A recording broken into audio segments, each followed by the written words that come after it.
আগে করছে আমাকে কই দিছে কি আব্বাতে আব্বাতে কই দিছে। হ্যালো এভরিওয়ান, আসসালামু আলাইকুম। দেশ এবং দেশের বাইরে, কাছে কিংবা দূরে, যে যেখান থেকে আমার আপু ভাই আন্টি আঙ্কেল এবং ছোট্ট ছোট্ট সোনামণিরা আমার এই ব্লগটি দেখছেন, আশা করছি আল্লাহর রহমতে সবাই ভালো আছেন। আমি আলহামদুলিল্লাহ অনেক ভালো আছি। আপনাদের মাঝে আবারও চলে আসলাম আরেকটি নিউ ব্লগ নিয়ে। আর আপনারা ধৈর্য সহকারে না টেনে ভিডিওটাই দেখবেন, এতে আমার ভালো লাগবে, আপনাদের কাছেও ভালো লাগবে। যাই হোক, শুরু করছি আজকের ব্লগটি। আজকে হচ্ছে আচারের রেসিপি আপনাদের সাথে শেয়ার করব, না টেনে পুরোটাই দেখতে থাকুন, তাহলে কিছুটা হলেও শিখতে পারবেন। যাই হোক, আমার মতো করে আমি আচারটা আজকে আপনাদের সাথে শেয়ার করছি। আমগুলোকে গাছ থেকে পেড়ে কেটে তারপরে হচ্ছে ধুয়ে এখন হচ্ছে রোদ্রে দিয়েছি, কিছুটা সময় রোদ্রে থাকবে, শক্ত হবে। তারপরে হচ্ছে আচার তৈরি করব। আচারের জন্য আগে থেকে যদি একদিন রোদ লাগানো যায়, তাতে হচ্ছে আচারটা অনেক সুন্দর থাকে, সুন্দর হয় আর খেতে খুব সুস্বাদু হয়, আচারটা ভালো থাকে। সেজন্য হচ্ছে আমগুলাকে আমি রোদ্রে দিয়েছি। এখন হচ্ছে আচারের বাগারের জন্য হচ্ছে আমি সরিষা নিয়েছি, সরিষার তেল নিয়েছি, শুকনো মরিচ, রসুন, তারপর চিনি, তারপর গুঁড়া মরিচের গুঁড়ো আর হলুদের গুঁড়ো, লবণ, এগুলো দিয়ে হচ্ছে আজকে আচারটা আমি তৈরি করব। না টেনে দেখতে থাকুন। দেখেন, এখন শিলপাটা নিয়েছি, এতে হচ্ছে আমি বেটে নেব সরিষাগুলোকে।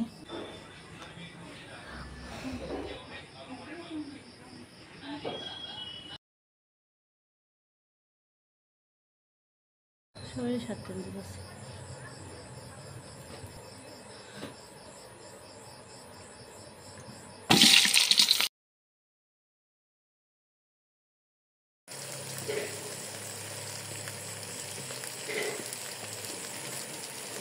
আজকে না দিলে পুরো কেন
দে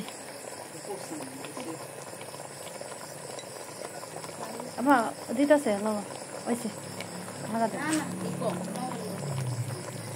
এটা দিলে মানে এটা দিলাও, আনো এটা লো, এই যে এটা লাও, এটা তো পুরাটা না অর্ধেকটা হাতে দিব। কি শুরু করছে সিঁড়িটা বানিয়ে ফেললো আমের মিষ্টি টক ঝাল আচার। তো এইভাবে খুবই ভালো লাগে আচারগুলো তৈরি করলে, ভাতের সাথে খেতে বা শুধু শুধু খেতেও খুব ভালো লাগে। আমার কাছে তো খুব ভালো লাগে, আমি সারা বছরই আচার খেতে খুব পছন্দ করি। আমি এবছর 3-4 জাতের আচার দিয়েছি, কিছু আমসত্ত্ব দিয়েছি, এগুলো সারা বছর রেখে খাওয়া যাবে। আমের ফলি দিয়েছি, আপনারা এইভাবে বাসায় বানায় রাখতে পারেন, সারা বছর সরিষা খেতে বাটা পারবেন। আছে, পাঁচফোড়ন বাটা আছে, আস্ত পাঁচফোড়ন আছে, সরিষার তেল আছে, মানে সব কিছু আছে। এগুলা কিন্তু রোদে শুকানো হয়েছে। তো আচারের গ্রানটা খুব মানে ভালো আসতেছে কি, আচারটা খুব মজা হবে।